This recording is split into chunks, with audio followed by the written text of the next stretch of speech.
Good afternoon, everyone. So lovely to see you, and welcome to this amazing event on nurturing roots, the importance of integrating land restoration in schools.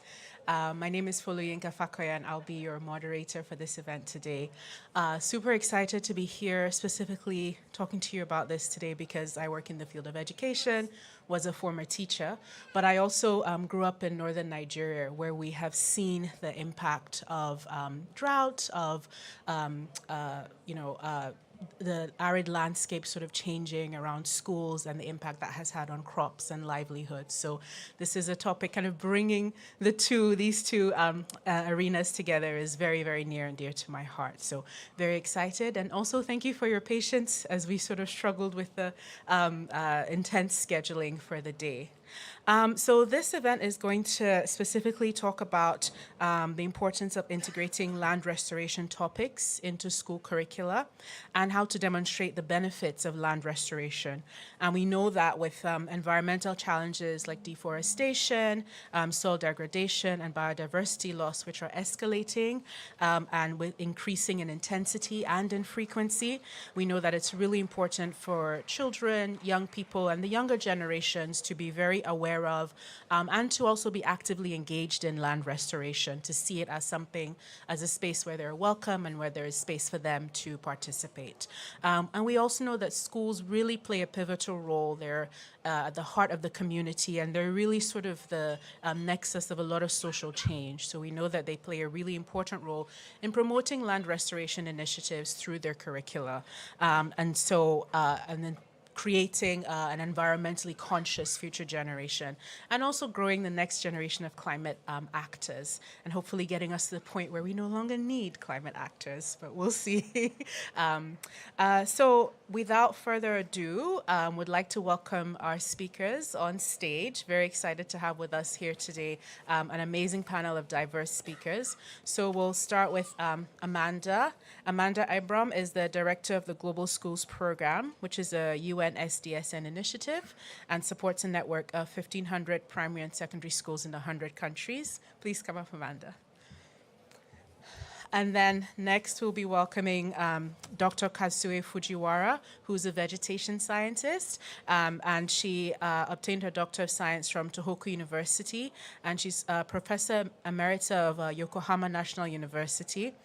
She's had many projects, but her studies involve global vegetation science, especially evergreen broadleaf forests, and she has a special interest in vegetation function in cities, including urban environmental planning, management, and forest restoration on degraded areas.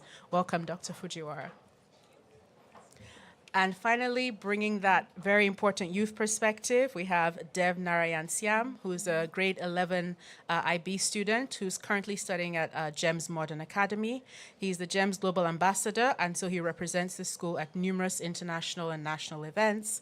And he invites revered environmental NGOs and conducts environment and climate-related workshops at school. He also founded the 1.5 Degree Club and organizes an inter-school event called Terra, which encourages students to participate in innovative competitions, connecting environmental sustainability with engaging activities like sports, debates, entrepreneurship, and even a treasure hunt. Welcome, Dev. So lovely to have you. Okay, and I will join our speakers. Okay, fabulous.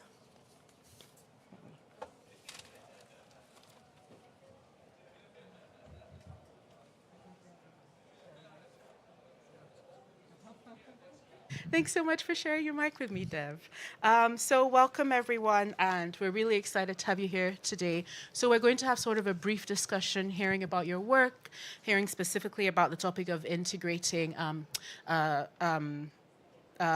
hearing specifically about the topic of integrating land restoration into schools and curricula, and then hearing a little bit about the partnerships that you engage in your work and how that has impacted your work and the success of your work. So we'll just start with you, Amanda. Can you tell us a little bit about yourself and the work that you do? Yes, hi everyone. It's really wonderful to be here. Really big thank you to the G20 Global Land Initiative for convening this panel of everyone together in this pavilion. And as she said, my name is Amanda. I'm the director of the Global Schools Program. I was a teacher for quite a few years, an educator working specifically with students in school communities, and then worked in higher education, really engaging young people that would come to our classes on leadership development and helping them design social impact projects to really engage their local communities. So the work that I do at the Global Schools Program is really focused on teacher training as well as curriculum development. So the Global Schools Program is part of the United Nations Sustainable Development Solutions Network, and we have about 60 regional and national networks all over the world, and it's a great big architecture that supports our work. So the Global Schools Program, we have a network of schools in about 100 countries. There's approximately 1,600 in the network, and we really focus on training teachers and school leaders on education for sustainable development. And what do we really mean by that? So when we think about education for sustainable development, we think about how do we give students the knowledge, values, and skills to really not only understand environmental and social problems in their communities, but how can they actually take action as future global citizens. And we think about this environmental piece as well from the whole landscape of well-being and values and health and all of these intersections when it comes to climate and the environment. And this is what we really try to do when we work with teachers, not only training them on the content knowledge that they need to engage in these lessons and activities, but also the pedagogy behind it.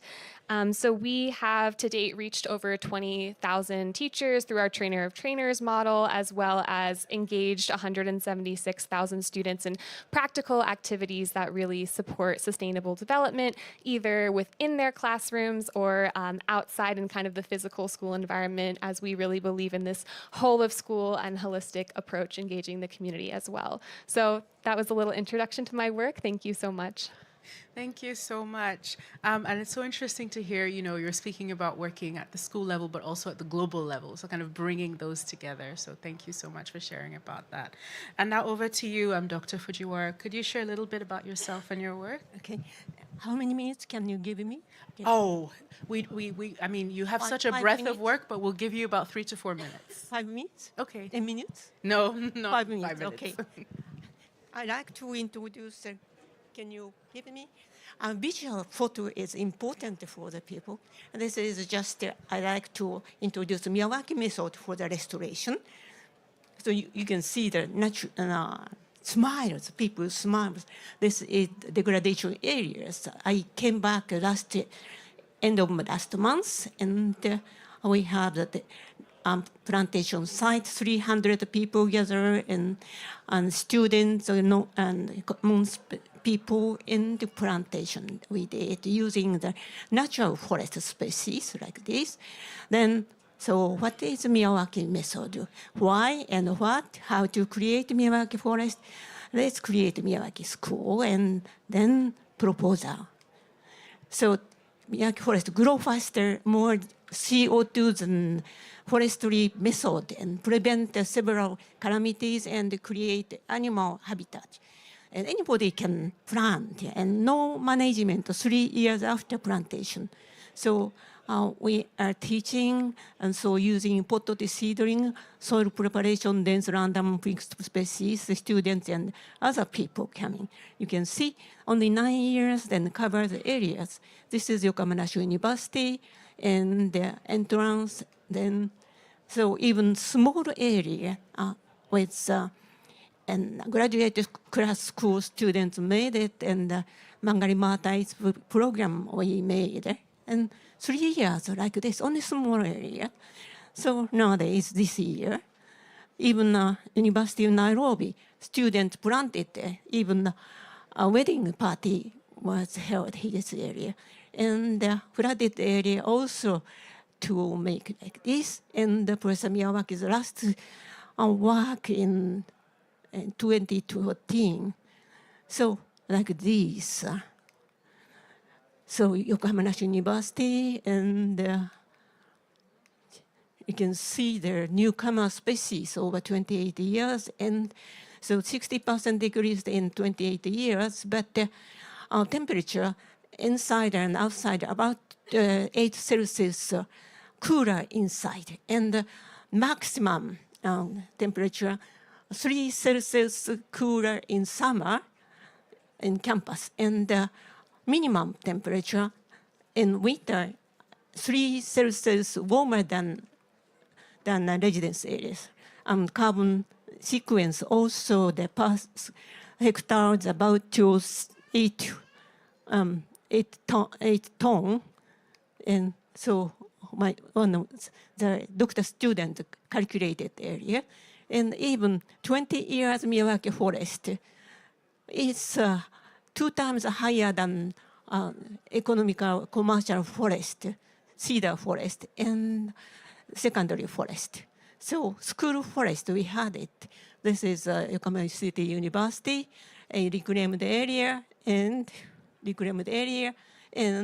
made a plantation with season like 10. So you can see like that.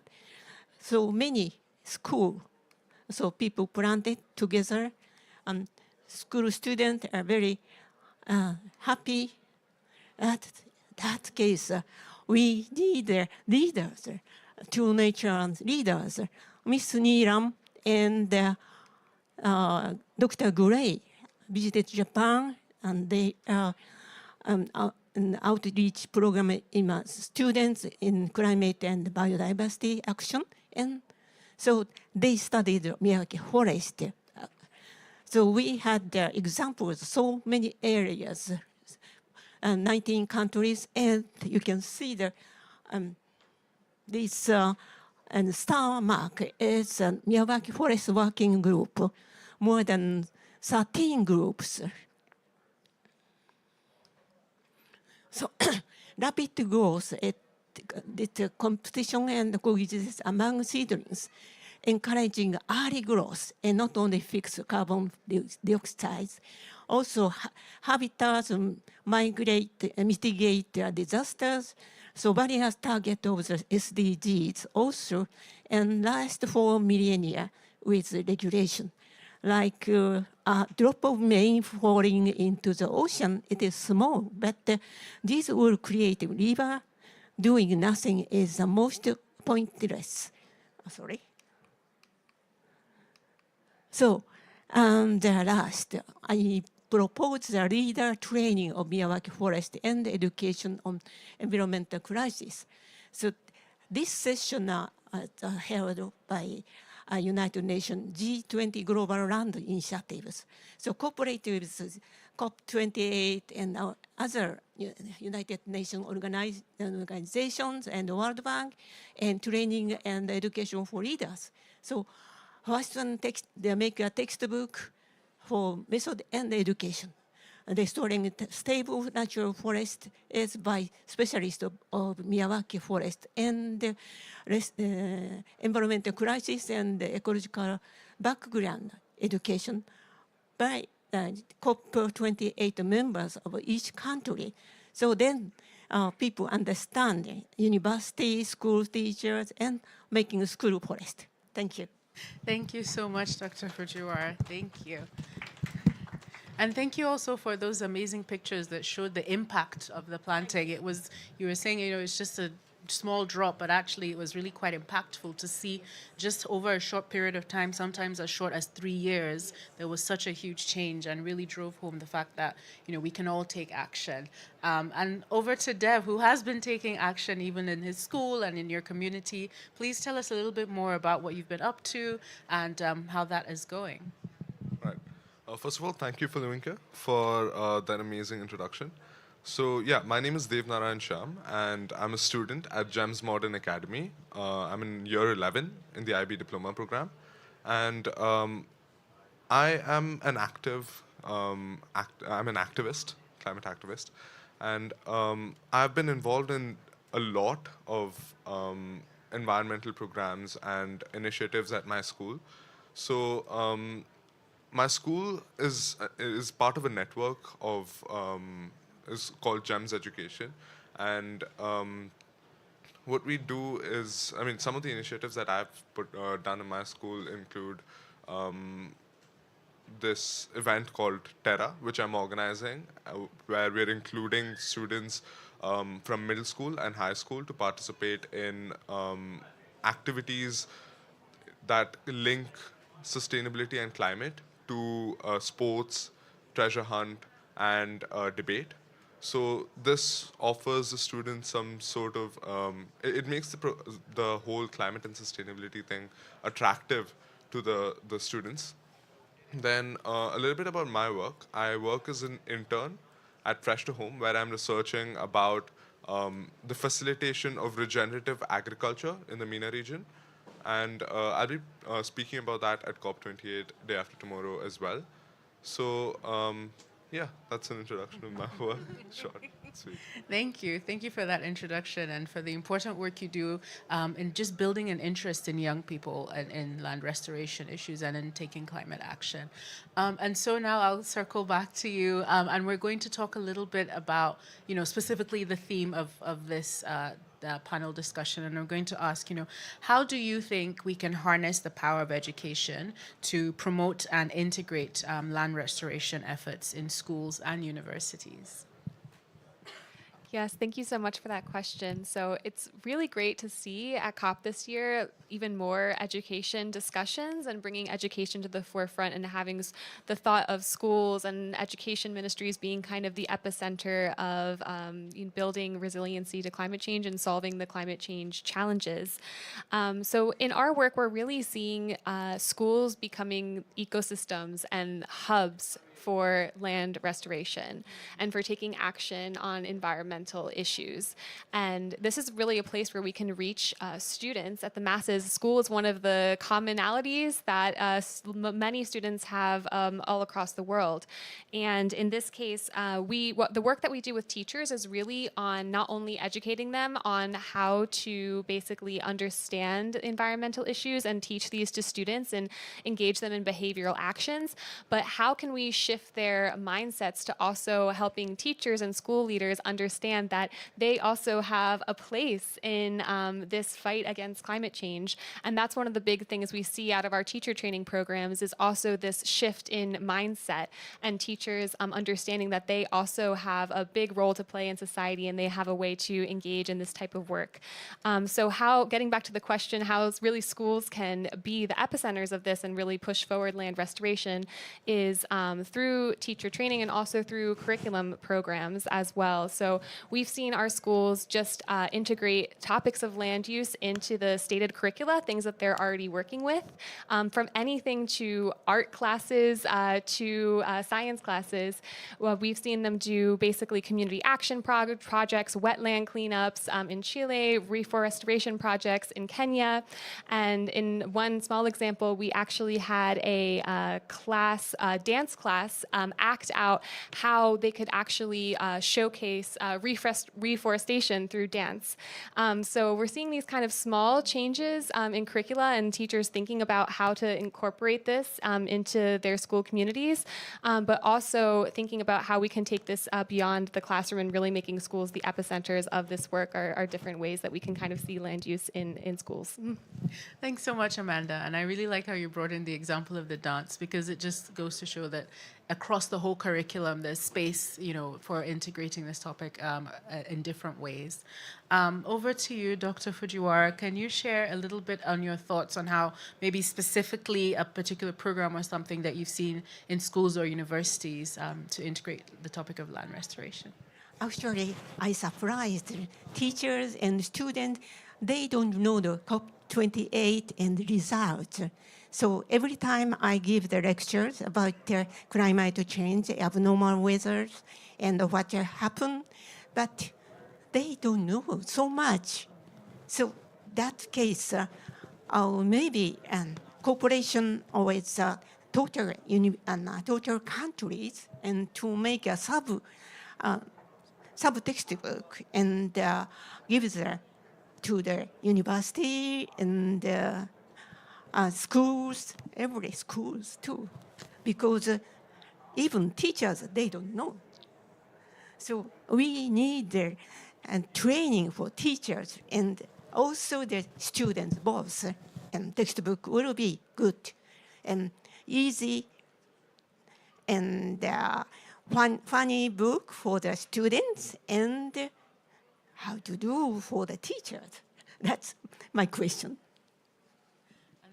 That's a really good question as well. I think it goes back to what you were saying about integrating it, whether it's through dance, how to make it interesting for students. But then you raise an excellent point about also building the capacity of teachers to also teach on this and share information and be a resource for students as well. Dev, would you have anything to add there? Yes. So I think one of the most important ways to educate the kids is through experiential learning. So when we organize outdoor activities, I think the students feel a lot more connected to nature when they are performing those activities. For example, our school, we have recently we took out the kids for mangrove planting, and we've had a lot of students, I think over 20 students who participated, and we could see the amount of enthusiasm in the students, and they were really active, and they were helping the people out a lot. So I think experiential learning is really important. So I think, and that's also something that the schools should work on a lot more, because when the students get practical experience, they tend to understand a concept a lot better, and yeah. Thanks so much for that. And I think there's definitely a recurring theme across the different responses in terms of engaging the students in really a meaningful way and really making sure that the topic of land restoration hits home for them. So thank you so much. So I'm going to go back in reverse order. So starting back with you, Dev, can you share a little bit about the partnerships that you've had with at different levels in your work and what the impact of that has been? Yeah, so a school has partnered with a lot of organizations like EEG, Emirates Environmental Group. We recently had a workshop at our school where the students were encouraged.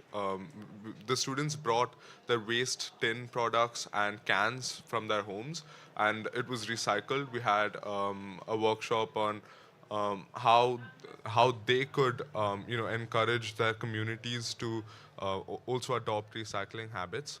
So that EEG has been really helpful. And another collaboration is with neutral fuels. So our buses at Gems Modern Academy, they run on biofuels, which is supplied by neutral fuels, which basically converts the waste cooking oil from restaurants and hotels to usable biofuels. And through this way, our school has prevented emissions of up to 25 tons of CO2, and we have saved around 47,000 liters of petrol. So yeah, neutral fuels is an amazing partnership. And we've also partnered with EnviroServe, where as part of which we're holding e-waste recycling workshops. We have recycled around 2 tons of e-waste, and yeah, those were some interesting partnerships. I have a question? Yes. How many schools do you cooperate in a country? I'm talking about what my school alone, Gems Modern Academy, has collaborated with, and they've collaborated with a lot of companies, and I'm sure the GEMS network as a whole also collaborates with many environment-friendly and eco-friendly companies. How do you think cooperate with other schools too? That's important key.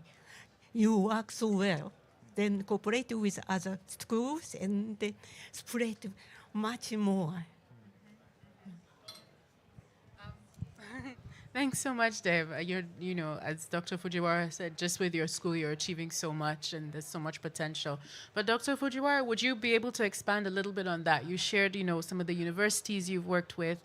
Can you share, maybe other types of institutions you've partnered with, how the impact of that has been, and also where you see, sort of future partnerships? Yeah, it is very difficult. I'm visiting other countries and give the lecture and plantation with the students, but it is partially.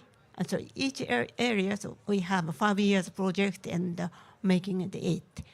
So if possible, this time, so G20 initiative will make some cooperation work, like in Europe.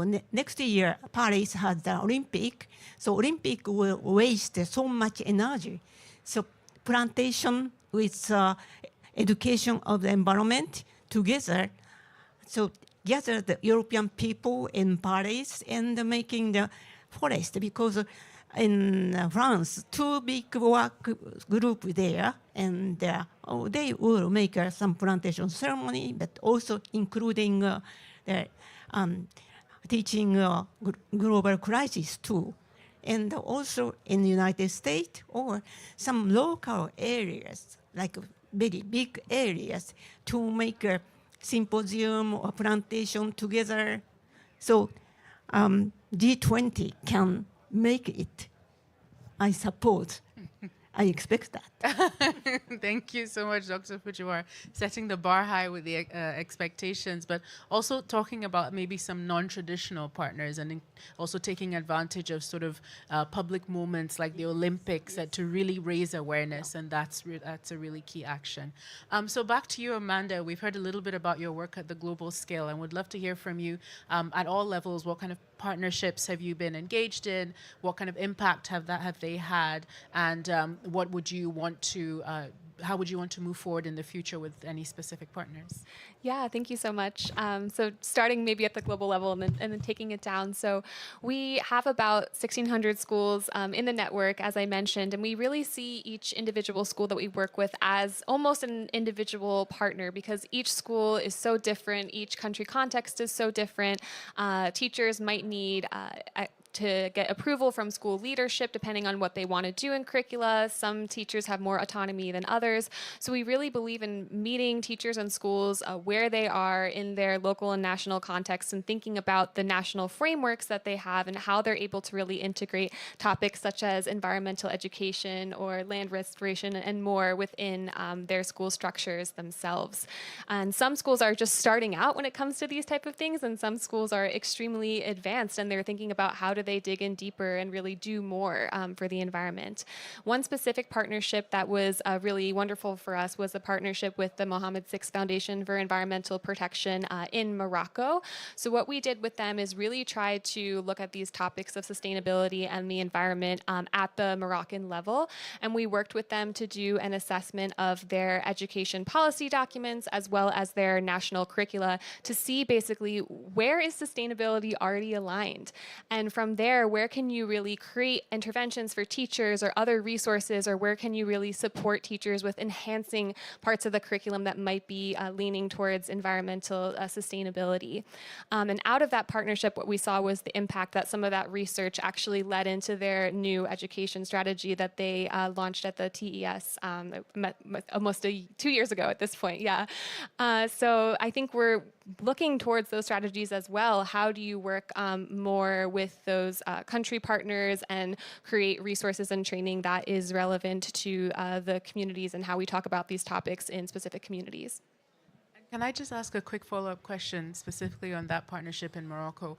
Is that something you'd be looking to replicate elsewhere? And what do you think, if any, was sort of the key driver that made that partnership successful? Yeah, it definitely is something that we would be looking to replicate in other contexts. We've done that in similar contexts, so if anyone wants to talk to me after, I'm happy to talk more. And I think the key driver was really an inclusive approach. We had about 80 different advisors and stakeholders from different sectors in Morocco, so we really got to have a lot of perspectives brought into the kind of the assessment that was done on the national frameworks. Excellent. Thank you so much. Yes. All right. So along with experiential learning, I think even research and innovation is really important. So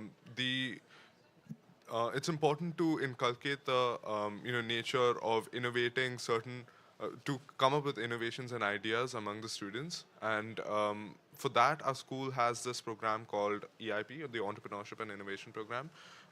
It's for the high schoolers, specifically 9th and 10th, where the students will have to come up with innovative solutions related to the climate change and global warming. And certain really good ideas will be published in scientific journals. So I think collaborating with such scientific journals has also, widened this, has also popularized this event. Thanks so much for sharing that. And it's always interesting to hear sort of the real and practical ways in which young people are also, engaging and taking this work forward and who they're partnering with. So thank you so much to our lovely speakers for sharing a little bit about your work, your background, your partnerships, and sort of where you see the topic of land restoration being integrated into schools. We're going to turn it to our audience. We're going to have some Q&A, and we're actually going to start off. I should switch back. Okay. Sorry. Sorry. I think it's just technology. We're going to have some Q&A from audience members, and we're actually going to start off with a very special audience member who's going to share a little bit of your work as well, and also direct a question to our panelists. So over to you, Karit. Thank you. Should I like that? Thank you. My name is Carolina. I'm from an NGO in Argentina, and we work on, it's called Eco House Global, and we work on ecological restoration and education. And I find this panel really amazing, actually, to bring both subjects together, because we've been working in this matter since a really long time, and we realized that we were telling students that they should actually learn more ways to live in harmony with the environment they were actually living in, and that environment was being rapidly destroyed, and they were losing their natural resources. And of course, in climate crisis context, this as well happening really fast. So we decided that we would also work on the land restoration, and I really appreciate what you brought up about taking the students to actually learn to do these activities, to experience these activities, because that's as well a way of building skills for a future that they can actually work on in a more harmony way with nature. So I think it's really, really important that both subjects are being brought together. In the end, it's all about bringing these new generations and these vulnerable generations as well, because they are the first ones that actually suffer this situation, more justice, more empathy, and more opportunities, because that's what it's all about. So thank you very much for the space. I was really interested in the method that the doctor presented. We really work in a similar way in Argentina. And I wanted to know a little bit more and how long you actually implement those projects together with schools.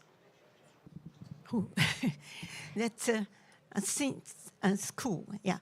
From 1980s, we work with a school too. But before, we started from companies at first. So big company like Nippon Steel Company, electrician station company, Honda, and recently Toyota. So big company gather with us, but with student. And so school forest is independently, it is some particular leaders of the school who will guide students, and after plantation, so these teachers are making like a scientific group and measure the several things like animals and growth rate and several things. So this kind of the activities, it need leaders. So companies, they have the leaders. Then they develop all of Japan, and the schools, they develop their own school. But when generation changed, some deputy cut down the forest. That's problem. So even so, we need to continue the environmental education related to the forest or plantation. So students participate in plantation, they enjoy very much, and they're interested in nature too. So for university students, I take the people to their nature. And why this kind of forest there, and this kind of the grassland here, always asking. And they are thinking, that thinking is very important. So this activity is very important, but we need the network and give such kind of education all, all schools. Then it will be nice. Okay? Thank you so much, Doctor. Definitely agree that it would be nice to have that kind of mentality and engagement in all schools all across the world, actually. That would make it would be a very different world if we had that. Any further questions from the audience? Please go ahead. Can you hear me? Can you hear me? Okay. My question goes to Dev, and I was just wondering, did working in nature restoration in your school influence your consumption practices? Please repeat the question. Did working in nature restoration in your school influence your consumption practices, or your practices or your way of living in general? Yes, for sure. So I'll give you an example. So we have this sort of dustbin in our school where we're categorizing the waste, and we've adopted the same practice at home, and we have different plastic bags or dustbins in our home alone where we're categorizing the waste. We put certain plastic bottle, recyclable plastic bottles in one bag. Then we put the Amazon courier bags covers in another. And then we put cardboard boxes or paper boxes in another. And we actually dispose them at recycling centers. And that's one practice that I have adopted at home that has affected my style of living.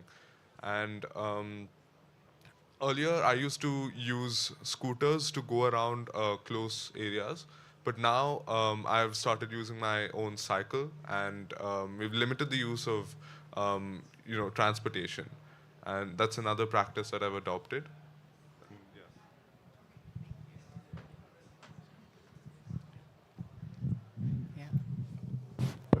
Thank you very much. Sorry, thank you very much. My name, I should stand up, I guess. My name is Kagemaso. I work for CJR. I'm the director of the Environmental Health and Biodiversity Impact Area. Really, thank you very much, and very amazing. It was a good school. I was also learning, but I was not learning by doing. I should go to the school also to learn by doing. I like really the photos you show how people are doing it in the field. And it's, first of all, to appreciate the work. Then I will have two small questions. One is really the capacity building for teachers and so on. I think that has also to go to parents. The parents, even ourselves as parents, we need education. We think we know it, but we don't know all the time. It's something that I laugh at myself, because you can have a fire extinguisher in your house. You have it, but it looks like something just to decorate the house. Most of us don't know how to use it efficiently. The same thing as a parent need to be trained. And I was thinking in your training program, if there could be a possibility of having landscape school. For farmers like ourselves, we will talk about farm training school. Can we also have landscape training schools for people to learn how to get things done? Now, I introduced myself and I did refer to biodiversity. I would also like to find out what kind of effort you are doing in terms of making sure that as you train the students, the teachers, and everyone you try to help, how you integrate the aspects of biodiversity into it. Because we need to avoid maladaptation, as people have been saying. We need to build the biodiversity if we want to be resilient enough. Then I used to work as a regulatory officer. And in one of my projects, the key was to train countries to make sure that they can be able to implement better quality control for agricultural inputs. And we want to make sure that it's also included in the school programs in terms of knowing what we select. When I started talking to policymakers, the thing they told me was it takes forever for us to amend the curricula. So we don't see this happening. We can talk about it, but it's very difficult to get it integrated. Here, what I want to ask you is if any one of you has been involved in terms of policy discussion to see if we have to change to amend the curricula, what kind of policies we need in place to be able to fast track. We are behind, it's far overdue. How can we also talk to policymakers for actions? Thanks. Thank you so much. That was such a complex question. It's multiple questions with different layers. But I think we'll start with you, Amanda. Yeah, just I'll respond to a few things. So the point about parents, I think that's so important to also get parents engaged. It's something we encourage our schools and teachers to do as part of the training. Part of the training talks about how you can be an advocate not only in your school community and building a movement across your department, but how you can kind of take this outside of the classroom. Just to share a quick example, one of our schools in Pakistan, they did a lot of engagement activities on health and how that intersects with the environment as far as air quality. And what ended up happening is many of the parents actually quit smoking after the advocacy activities that the students were doing in the community. So I think we just need to encourage that a little bit more. And then maybe jumping to the last point on policy and curriculum. Yeah, we're doing a lot of work trying to partner with either departments of education or ministries to think about this more from a broader lens, I would say. And each country is so different when it comes to curriculum. Some have more of a centralized system, some are decentralized. So I think that's the challenge because every country works in somewhat of a different way. Some countries have a general framework and some have a specific national textbook that you have to adopt. So I think to just continue that advocacy and just understanding the system that you're in is just really important when we're pushing towards policy and curricula changes. So much. Dr. Fujiwara, do you have anything to add? Participating in the plantation ceremony with the student and the parent both.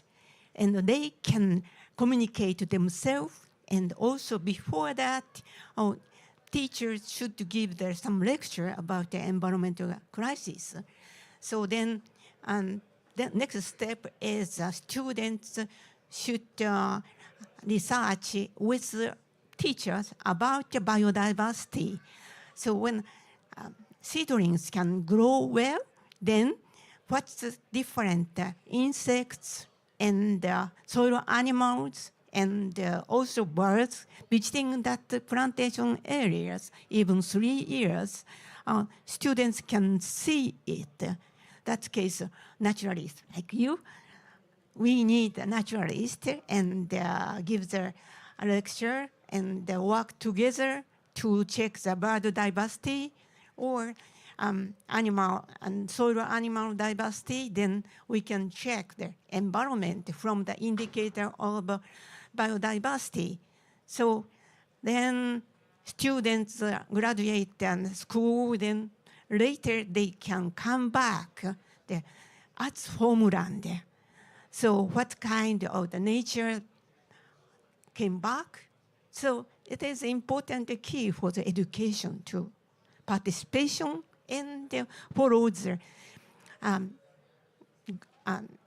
growth rate with biodiversity. Thanks so much. Any thoughts on curriculum and integrating? No. Okay. I think also because you're coming at it from the angle of student engagement and kind of that kind of thing about encouraging students to be interested in the topic. So I think coming at it from both sides, both from the curriculum side and from the student interest side, is hopefully where we build that synergy that leads to sustained action and impact. If there are one more question, please. My name is Lilian Namala. I'm from Uganda with Climate Justice Africa.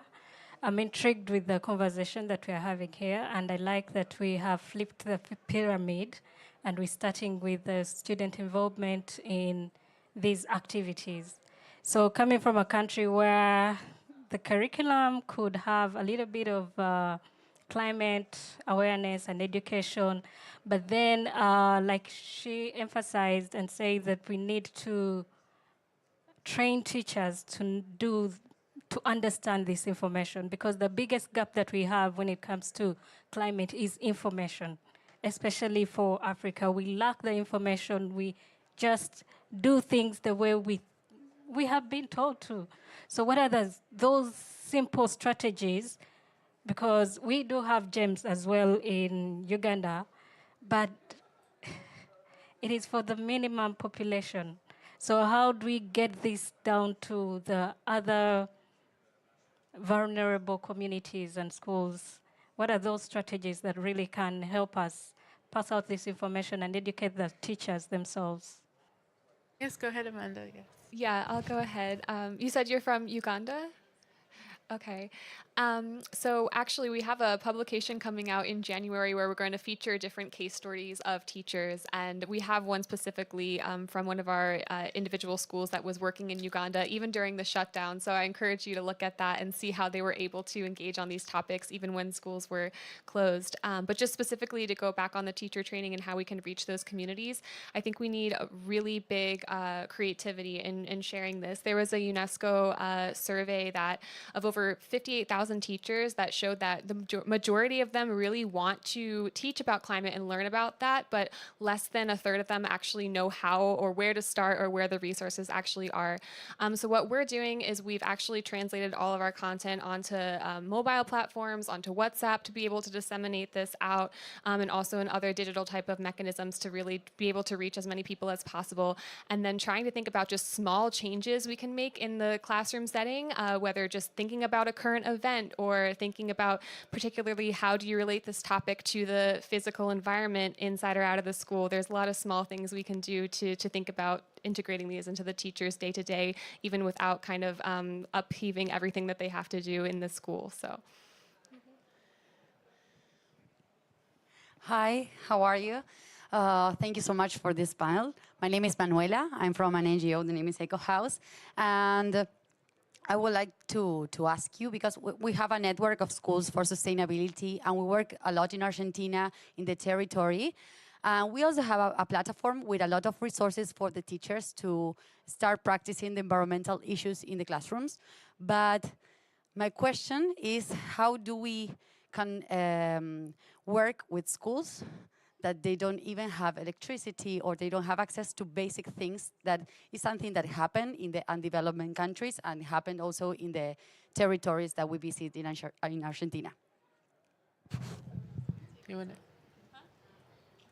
Go ahead. I don't want to take the time away from everyone else. But I think that what we actually did when we were first starting out the Global Schools program is we actually trained young leaders to go to different school communities and do workshops and kind of peer-to-peer education to reach schools that might not be connected or might not know about these topics. So we trained 450 young leaders to go to rural communities that kind of understood the context and helped these schools kind of get connected to our network. So that was one strategy we used. I'm happy to talk more later. I don't want to take too much time from the other panelists. So. Also, just to add, I was on another panel earlier where someone was talking about a similar thing where it's in low resource situations. How do you do that? And something else I think that sort of echoes what you said, Amanda, was also looking at what there's also a lot of indigenous knowledge usually in communities and sort of building on that. And a lot of that will often feature land restoration and practices that encourage that. So also kind of building on what's existing in the community that might not be, or that might not have been brought into formal school systems. So just wanted to add an echo what you shared. But please, Dr. Fujiwara. I have a question. How do you collect the young leaders in Africa? So just through internet, how to do it? Yeah, we're privileged to be part of a large kind of UN organization existing under the auspices of the UN. So we have a program called SDSN Youth that has over thousands of school leaders that, thousands of young leaders, that are engaged on these topics and sustainable development. So we really tap into that network when we're working with the local communities. Mm-hmm. In Africa? Or all over? All over the world, yes. How many people in Africa? I'd have to, of the SDSN Youth, I would have to go back and ask them off the top of my head. Yeah, around it, because Africa, it is difficult to taking care of the young leaders. So each university will have their environmental leaders, but they don't have their network. So it is difficulty, much difficulty to make a network. Yeah, we work very much through our local and national networks to be able to reach these students and young leaders, which has been really, really helpful for our work. Yeah. Great, thank you so much. I'm not sure if there are any more audience questions. We're hoping to sort of, okay, there we go. Please.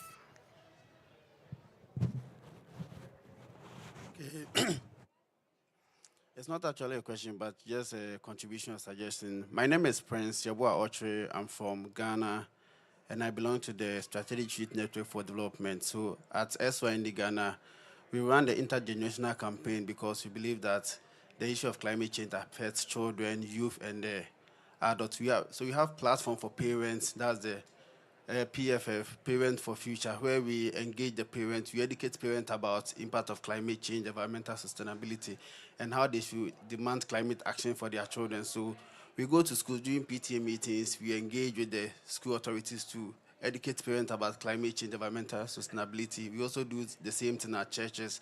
And also we also have a youth platform, whereby we also do climate education, awareness creation, for the youth, and we also have the C4C campaign. With the C4C campaign, we go to the various schools, we educate children about impact of climate change, waste segregation, environmental sustainability, how they can develop products out of waste and other activities. So basically, this is the three-approach that has been adopted by my organization, and I'm glad I have participated in this workshop. I've learned a lot, and I believe I'm open for partnership so that we can learn more and exchange more so that at the end of the day, all of us can contribute to the common goal. Thank you.